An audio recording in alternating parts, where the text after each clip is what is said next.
Welcome to Teaching Training Sessions 2020, organized by Sección de Idiomas de la Facultad de Humanidades USAC, Embajada de los Estados Unidos en Guatemala, and Asociación de Jóvenes Ex Becarios del Departamento de Estado AHED. My name is Karen Castellanos, and I'll be hosting this conference. Thank you so much for being with us. Before starting this, these are some general instructions for you to follow. We will have 10 minutes for questions and answers at the end of the conference, in which I will be reading questions and comments you post directly in the live chat. Don't forget to subscribe both our channels, Idiomas USAC and TTS conferences, so you can stay tuned on all the conferences we will have during the week. Okay, the form for attendance will be shared in the chat and at the end of the conference. Make sure to fill it in with your information and the one shared in every conference you attend, as this is how we will sum up your hours of participation for your diploma. Again, thank you for joining us in the conference Productive and Receptive Skills, in charge of Wesley Romeo Cu, whom we warmly welcome in name of the Organizing Commission of TTS 2020.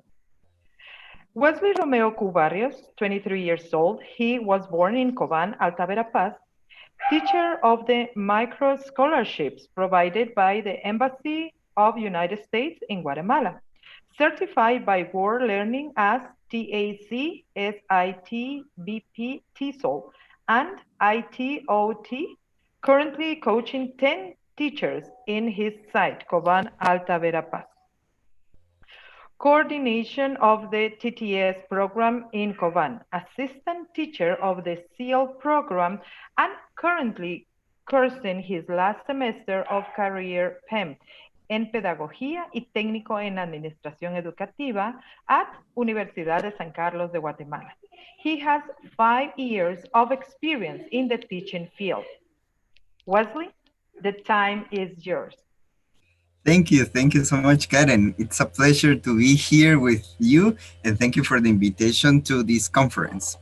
So, to start, the name of the workshop, as you can see on the screen, it's Productive and Receptive Skills.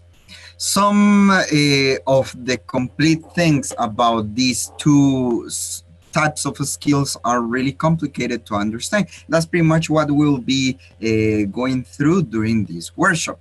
As you know, my name is Wesley Romeo Cu, and it would be such a great pleasure to share with you all the knowledge that I have about this topic. So let's start then. First, let's start with some questions that first I will ask you to go to this web page, which is pollif.com, and I need you to enter to this this little password that appears here, Wesley Barrio 392. And there you will find a little questionnaire with some questions then that you need to answer. Please. So I will give you some minutes for you to go there to that webpage, and I'll be waiting for you. Okay.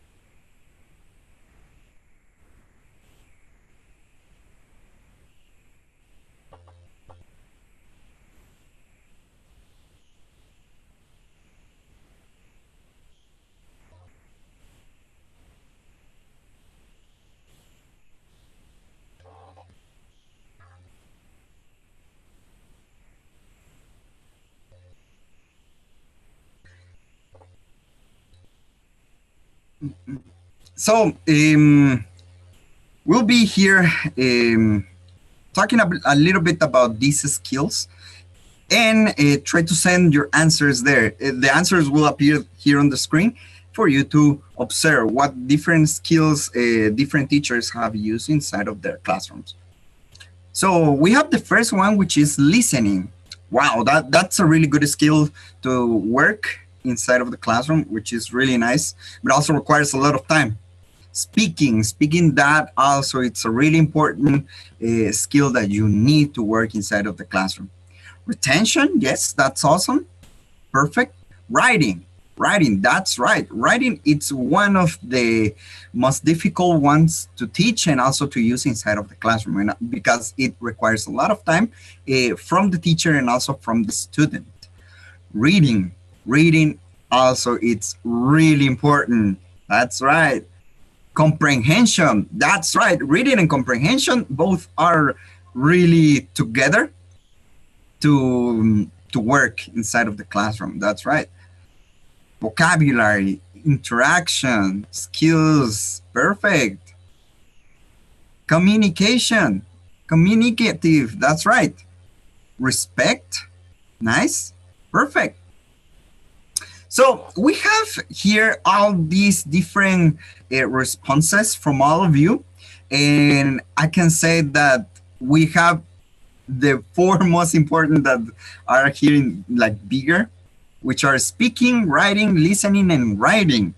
And yes, those are the most common to use inside of the classroom. Perfect. Thank you. So, knowing this, let's continue with the next one. And asking you again to answer to the questions. Can you use the skills in virtual classes? That would be the question. And I need you to answer to those. Can you use the skills in virtual classes? Wow, we have a huge percentage that says that is truth. Yes, that's right. Lot of people saying that it is truth. Nice, perfect. So 100% that it is truth. And yes, you are completely right. Uh, Normally we use these different skills inside of our classes, but in virtual classes they are also really important. They need to be inside of our classes to make our students engage. So with these two questions we move to what we will be talking about today. And today we will be talking about these four titles, which are skills, differences between the skills, use of skills with virtual tools, which I believe it would be really meaningful for you as teachers that you can use inside of your classroom right now that we are passing through this new stage of education.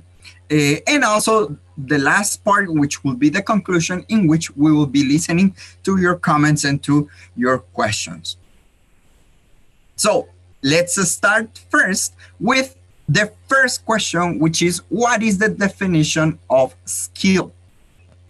Here I have a definition which says an acquired ability to perform an activity well, usually one that is made of a number of coordinating processes.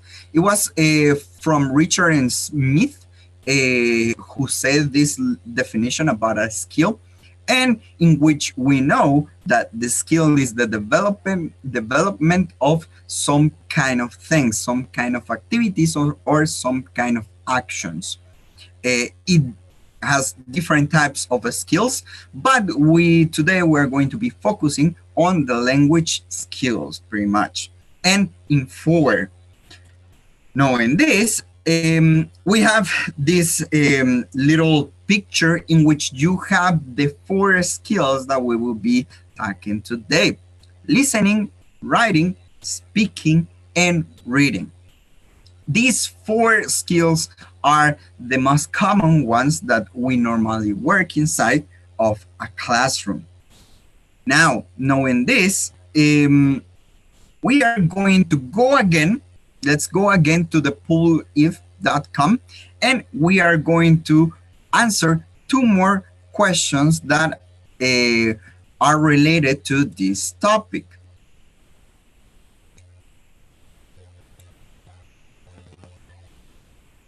And I want you to answer to the question that appears there, which is, what are the productive skills? What do you think are the productive skills? Based on the four that just appear before, what do you think are the productive skills? What is your answer to that?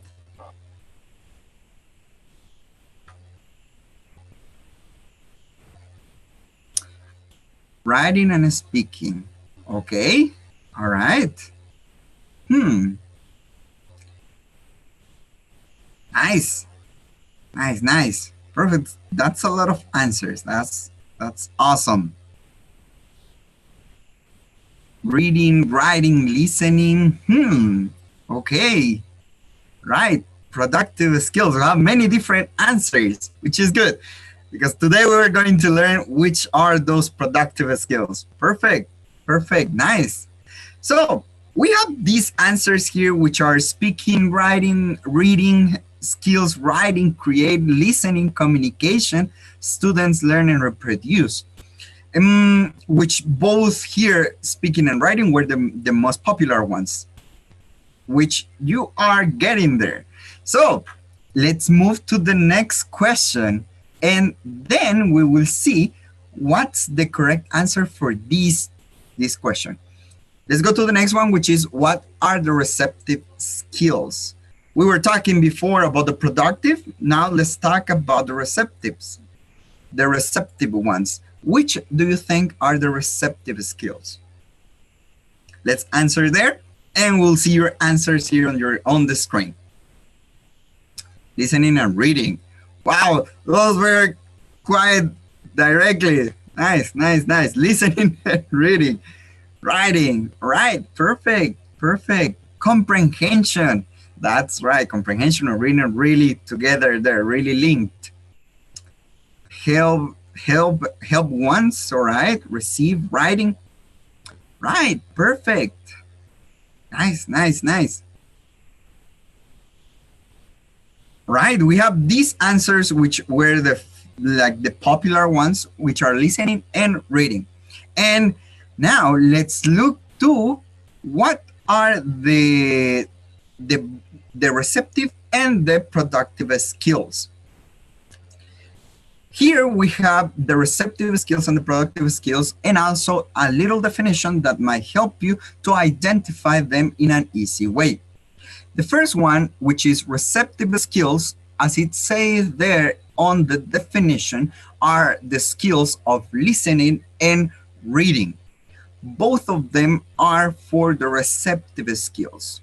Both work with all the information that can come to the student, and also that it is processed by the student with different techniques. That's why are in the receptive skills. Now, in the other hand, we have the productive skills, which are the speaking and writing. These two are more likely making the students producing something that they already know, or that you want them to produce at the end of your lesson or during your lesson.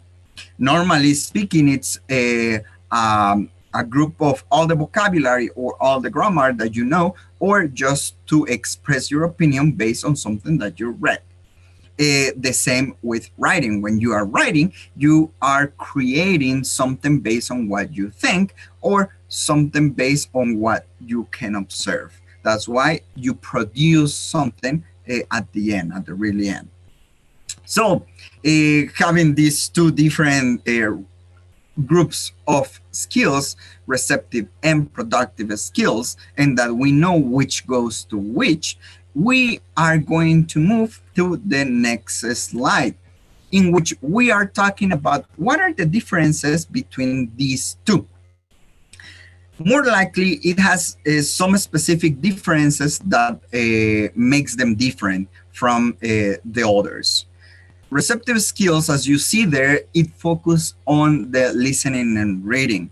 And as I believe that you have teach in your lessons, different tracks, and also different ways of listening to different pronunciations. You make your students listen to a track, a song. You can work also with songs, with movies, or just to a simple conversation, a track in which they can find some different or specific words that you ask them to listen for.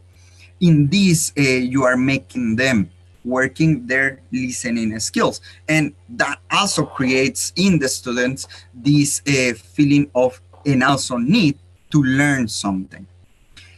Also, we have the reading part in which we make the students to read a specific text. But in this, the student needs to be able to have some vocabulary enough to read and comprehend, as you were mentioning in the different answers that you were giving, to comprehend what he is reading. He needs to comprehend the text in order for it to be processed as a receptive skill, because you need for them to be understanding everything they are reading. Also, something important that goes in the receptive skills is that these two are passive. I believe that some of you have been in this situation in which you feel, okay, let's put my students some songs, and I need you to look for the word paradise. And they are just not moving, they are just sitting in their desks, and they need to be listened. That's pretty much why it's a little bit passive, and you need to combine it in a class with some other activities that creates in them that they don't really need to be all the time sitting or all the time in the same position or doing exactly the same for a long period of time, because it creates in the students this kind of a stress that makes them and hinder their learning. And it is really important to notice that the students need to be really in a good mood and also in a good environment that creates their feeling of relaxing part to be able to do the receptive skills and to apply them inside of the classroom. Another thing that it requires concentration. It requires a lot of concentration from your students to being able to process everything they are being through. If they are listening a song or they are listening to a conversation, they need to be really concentrate to get the idea that you want them to get. It is really hard to create this environment, but with the correct tools and strategies, I'm pretty sure you have been able to do it. And also, it is really amazing to see that the students, when they get into this mood, they can process all the information and they have all this knowledge, and it's easy for them to answer questions, to answer different hangouts, and to create different projects at the end of the lesson. And it is really useful for them because they are getting used to something new. In this case, which is a new language, or different other things that they can work with. Now, in the other hand, we have the productive skills, which they focus, as we saw before, in the speaking and also the writing part. The speaking, it's a really easy way to make your students produce something, because it just requires for them to be able to get out of the comfort zone and to be talking with a person. That's pretty much what it takes. It just make the teacher go around and be sure that they are talking, and it does not really require a lot of supervision. Now, in the other hand, we have the writing. In the writing, it requires a lot of supervision because you need to be really specific on what they are doing. The way they write, if they are following some grammar structures based on what you are putting in the topic, and everything that requires writing, right? Depending if they are doing an article, if they are doing a different type of essay, or if they are doing a paragraph, or if they are just putting something in a journal. It needs to be following some structure, following some vocabulary, or that it makes all these different structures in just one text in order for them to express their ideas in a really well context. And also that it requires a lot of practice. The productive skills requires a lot of practice because the student need to be able to be in front of another person expressing their ideas or writing and being used to write a lot or to write their ideas in a really and thoughtful way. Also, we have that it needs to be guided. It needs to be guided because the student sometimes is missing some pronunciation things that you can correct them. Also, in the writing, once they are starting to write, you find many errors that you can little by little making them correct themselves, making exercise that help them having more vocabulary or having more grammar, and it requires a lot of guidance from the teacher in this case to make them produce the different things. So these two different skills, which are the receptive and productive, they are strongly together to work inside of the classroom. Both of them work at the same time. Maybe one works more than the other, but it's really good to combine them inside of the classroom. Once you start combining them, you start seeing the engage of your students, and also it makes them feel more fluency and also feel more relaxed inside because you are combining more things and in creating some other different methodology and also different techniques that help them to learn. All these skills helps the student to learn in a really easy way, because remember that some people learn more by writing or some people learn more by just listening, and it depends on the teacher on identify which is the best way that your students are learning. Once you identify which it's the best way that your students are learning, you feel more comfortable with what you are doing, and also it makes you think on activities that goes straight forward to them, and that creates this environment of learning for them to being able to express their ideas and to produce. Now I'm pretty sure once you identify this in your classroom, your students are a little bit more active, and also they are a little bit more active inside of your activities. So having this also, we have this question: do we have to use skills in our virtual classes? What do you think? Write down your answers in the comments of the YouTube chat, and I'll be reading your comments there, right?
So I'm observing some answers there.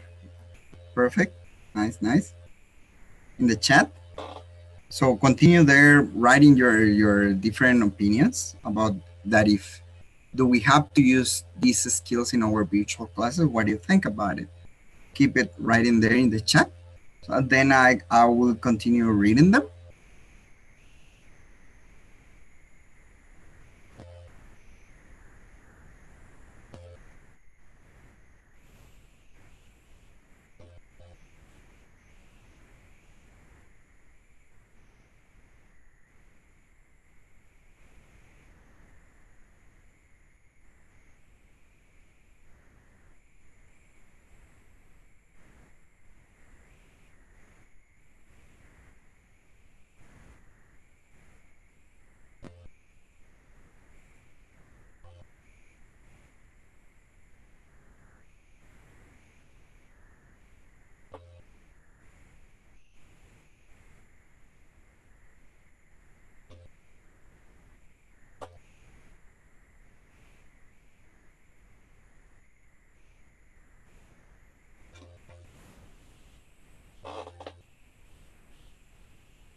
Right. Meanwhile, we continue waiting for the participants to write on the chat.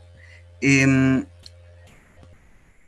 Here I have some things that I want to share, which are these different things that we normally use in our virtual classes. Now that we're passing through these different methodology that we're using right now because of the pandemic, we have some tools that will be really good for you and also really useful to share with you as teachers and for you to apply it with your students. Uh, these different tools might help you to achieve these four skills that are just making them easier to present to them. And also these tools makes it easier for the teacher to have a good communication with your students, among their students. And also it creates this sense of belonging inside so that your teacher is listening to you. So some virtual tools that we have here are the first one that I want to share with you, and I'm pretty sure some of you have listened about it, which is the lyrics training. And in this application, it is also an application it is in the Play Store. You can download it there.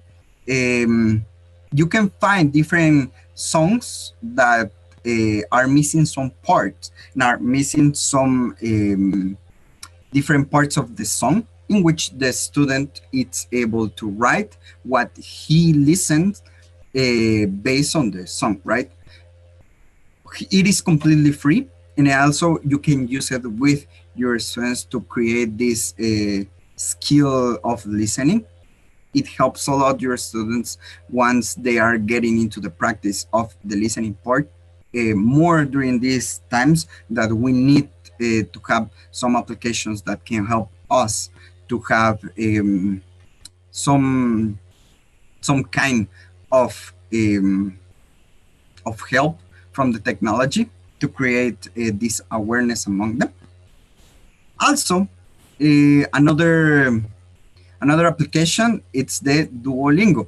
And I'm pretty sure some of you have used this. Here, you can practice your grammar, your vocabulary, and also we can practice many other skills, not just one, but many of the other three. This is a really good app that can help you to express yourself and also to practice your English and also to create more awareness with your listening part, with your reading part, with your vocabulary. And so your different skills, reception skills, and also productive skills can be applied during the lessons that appear here because it goes by level. And also it creates in your students some tasks to do during the day. It does not require a lot of time. It's just 15 to 20 minutes that you can use it with your students and just for them to continue practicing their English. Another application that we have here, it's the Grammarly. This is an application that helps your students to write in a better way. It helps them to see their mistakes in grammar and also to correct them. Also, it helps the students to know more how it works and why it works that way, what kind of punctuations needs to be used and why it needs to be used, and some other things that goes directly to the grammar skills. Another application that you can use, and this goes more with the reading skill, it's this web page called loyalbooks.com. Here you can find many books totally free, which you can download them and to share it with your students. It is a really good way to find some books for your students. It goes directly from beginners to completely advanced, even for you teachers, that you can have your own books and to read it, right, and to have some activities with them. Now, some going to the conclusions after everything we learned about the receptive and the productive skills, are that these skills are really important for you to take them in consideration inside of your classrooms and also inside of your different lessons. Why? Because it makes your students feel part of the class, and also it makes your students learn in an easy way and don't get frustrated inside of your classroom. Another thing is that the skills helps the teachers to approach better to their students, because once you get what type or what kind of skills they are using to learn, you make your activities better and also focusing on those skills for them to learn in an easy way. It helps a lot. It helps really a lot, and it creates this flow inside of the class that guides your students to their learning stage, in which they are producing, they are receiving all this information, and they are producing at the end of the classroom, at the end of the lesson, and how this creates this awareness inside of your students' head to being in complete communication with their teacher. Another conclusion is that these tools increase the effective of learning. The more you use your tools to create your students this easy way to learn, the students would be really thankful with you, because remember that we as teachers, we are not there to impose what and how they need to be learning, but to guide them and also to make it easier for them. Once they are seeing that we are helping them with this, it will be much easier inside of the lesson to make them have this communication and also to ask questions, creating some different things inside of the classroom, and making this awareness to make your students learn. So, knowing this, I don't know, maybe you might have some questions that you want to to ask about everything. I don't know, Karen, if there are some questions that they might want to ask.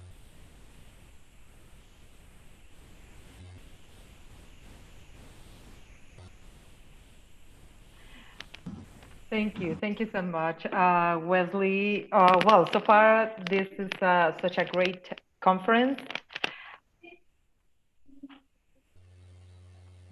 Okay, and yes, we do have actually one question. I'm going to read it to you at this moment, and I sent a message if our, participants and our audience has more questions, they can write it down. Sure, sure. Let me go back here, and I'm going to. Okay, the question says, well, this is basically to know about Grammarly app. Do I have to pay for Grammarly app? No, it's completely free. Indeed, the four tools that I was presenting are free. You don't have to pay for it. You just need to create your account, or you can link your account of Gmail or Yahoo to it to create your nickname and your password, right? That's pretty much free, and that's pretty much why I was presenting to them, because these free tools maybe are not really common to see, but now that we're in this situation of pandemic, we might have to use them, and they are really useful for us as teachers. Yes, of course. And there is another question. This Grammarly app can be used for any level, for example, for elementary. Yes, it completely can be used for all the levels. Pretty much, in the grammar skills and also writing skills. Talking about the writing skills, um, we need to teach them from the beginning how to write, the contractions, when to use the different connections, how to write the different verbs, past, present, how it changes, and all these depending on the context on what you are writing. Grammarly, it's pretty much the app that helps you to write it in the correct way. So it goes from beginners to advanced level. It helps a lot because also it shows you the rule of why it is written in that way. Okay, great. Thank you so much. I do have here a couple of questions more. The first one says, what are the steps to follow to master an English class? Well, some steps to follow to master an English class. If we want to share with our students um, our knowledge, I can say that there are three steps that we need to follow, yes or yes. One, we need to know our students. We need to get to know them, not just to know their name or not just to know what's their favorite color, but to know how they learn. And that would be the first step for us as teachers to approach to our students. We need to know how they learn, and this goes only by observation. It requires a little bit of time for you to observe your students to see, Carlitos is learning just by listening. He doesn't really write a lot, but if I ask him about the topic, he can answer. So then he's just listening and he's learning really fast. So how can I create activities that can help Carlitos, for example? And we know also that every group is completely different. Every group has many different ways of learning. Maybe we have 8 people that learn by writing, 3 people that learn by speaking, 8 people that learn by listening only, and it goes that way, and it requires time to learn that. And that will be your second step, which will be adapting your materials or adapting your classes to the needs of your students. Once you start adapting your classes, your material, you will start observing how the flow of the class increases. Your students will start talking more, or your students will start asking questions about the topic, or your students will go directly to you and start asking you more about the topic, talking about the grammar point, why the verb to be needs to have an ing simple present. That creates that environment of learning, and that sets inside of the classroom a good environment that makes the teacher have an easy control of the learning process. That would be the second step. And the third step, which is the last one, but not the less important, I can say that the last moment in which the teacher helps the student, it's at the moment of production. Once they start producing, they need to be secure about what they are doing. We need to give them the tools for them to feel not unsafe when they are speaking. Even though they are having some errors, we don't need to completely destroy them and say, no, that's completely incorrect, why you are saying that, or why you are writing in that way, or that's not what the tracks say. But instead of that, we need to encourage them to have them the improvements for the next time. They start talking and they, instead of saying, I don't know, while they say well, we need to encourage them. Hey, maybe it's not well. What about if you try the pronunciation of well, or you pronounce with me? They need to be to feel safe at the really end when they are producing. They don't need to be fearing about what the teacher will say, but how can I improve what I am saying? Those three steps will help you a lot to master a class, an English class, and to make them feel secure about what they are doing. Once they are doing this, I can totally say that your students will be feeling so great inside of your classroom, and they will feeling that you are helping them and that you will not judge them even though they are making mistakes. And that's pretty much the thing that you want as teacher. They don't need to be fear about making mistakes. They need to be um, encouraged to make those mistakes in order for them to improve it. That will be how to master a class. Okay, great, awesome. Actually, this answer that you just gave to us, I will say that answer a couple of questions because some of our audience ask, do we have to practice all the skills in the same class? And also, which skill do you think is more important to develop first? But I don't know if you want to give us a little bit more details about it. Sure. First, the first question that says about which needs to be developed first, I will say the first skill that you need to develop inside of the classroom will be the speaking one. Because as you know, we as humans, and I relate this every single time with the Spanish or with your native language. Um, when you start to learning a language, you started speaking it.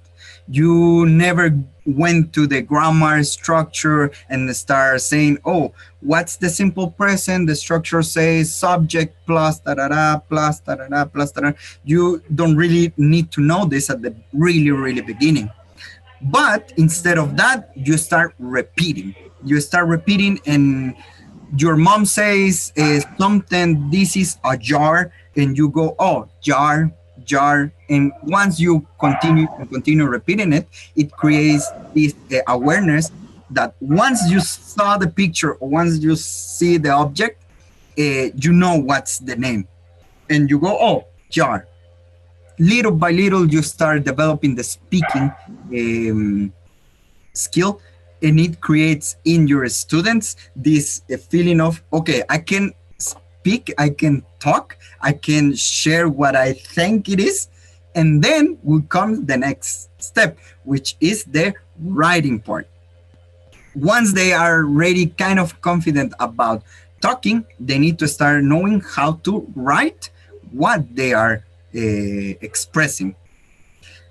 After that comes the other two, which are the listening, and the last one will be the reading, because reading it's the comprehension part of the language, and it requires more time. It's the last one to teach, but the most difficult also to make your students to understand, because it's not just reading, it's understanding and comprehending what they are reading. So that would be the first one. And can you repeat the other question that you say? Well, I'm sorry. It was, do we have to practice all the skills in the same class? Not necessarily. Sometimes it's good for you to focus on just one period about one skill. For example, today we're talking about animals, and we are going to be focusing just on the speaking skill. Why? Because I have another period of animals in which I can work the writing skill, or I can work the listening skill, or I can give them an article in which they can read and comprehend what animals they are mentioned inside of the article. So it's not necessary to work the four. Sometimes it's really good to work the four in just one class, but take in consideration that it takes time. It takes a lot of time from the teacher, and it consumes almost every single minute that you have inside of the classroom to apply the four skills. If you can have the possibility to have the time enough to do and apply the four, perfect. But if you don't have that accessibility of time, then you just do one or as much two. Okay, thank you so much for this information. And I just have a last question. It says it's about, let me look for it. Can you share with us another or a different, another writing tool that we can use during this time? Another writing tool in, well, I have another one that I have been using it for some time, which is writing in Google Document. I know it sounds kind of difficult and also kind of weird to say that Google Documents are a really good way to write, but the way we use it, it's that you make your students go to the drive and create a document. Once they create their document, you have the access to that document, and you can check it in the moment. So you can check it in real time. And that makes your students to see, oh, I have this error, and I need to fix it. But that also requires a lot of time of the teacher. Now during this time, I have been using that. It's a really good tool to use. But it will need more than one day to teach. That's something that you need to know. Not just for 1 hour, but to set a task and to say, okay, for today I want you to write a paragraph about I don't know, about the colors, the primary colors. And they go write about the primary colors, they follow the structure that you gave them, and then you take your time to check one by one. And the next day, okay, I need you to go back to your document and to check it and also to correct it. So then you work with them the writing process little by little. It requires time, yes, but it is also a good tool to use during this period of education, right? In this pandemic way. Okay, great. Thank you so much again for solving those questions, Wesley, and taking the time to share this information with us. Right now, for our dear audience, the form for attendance is being shared in the chat. Make sure to fill it in with your information, and remember that the one shared in every conference you attend, you can fill it out also, as this is, as we mentioned before, this is how we will sum up your hours of participation for your diploma. So this has been all for this conference. So we invite you to join us for our next ones during the week, 2 at 3 and 2 at 5, both our channels, Idiomas USAC and TTS conferences. Have a wonderful evening. And Wesley, thank you so much for your time. We really appreciate that you were here with us sharing this information. Thank Thank you. you a lot. And it was a pleasure also for me to be here and to share all this that I have, right? And also, it's really good to share everything that I've been experienced to with other teachers. So then they can improve it and being even better than what I have done. Of course. Thank you so much. That's the most important, that as teachers, we need to improve our knowledge and get more knowledge. Thank you so That's much, right. Wesley. Thank you. Thank you a Thank lot. you. You're very welcome. Have a wonderful evening then, and hope to see you tomorrow. Bye now. Bye bye.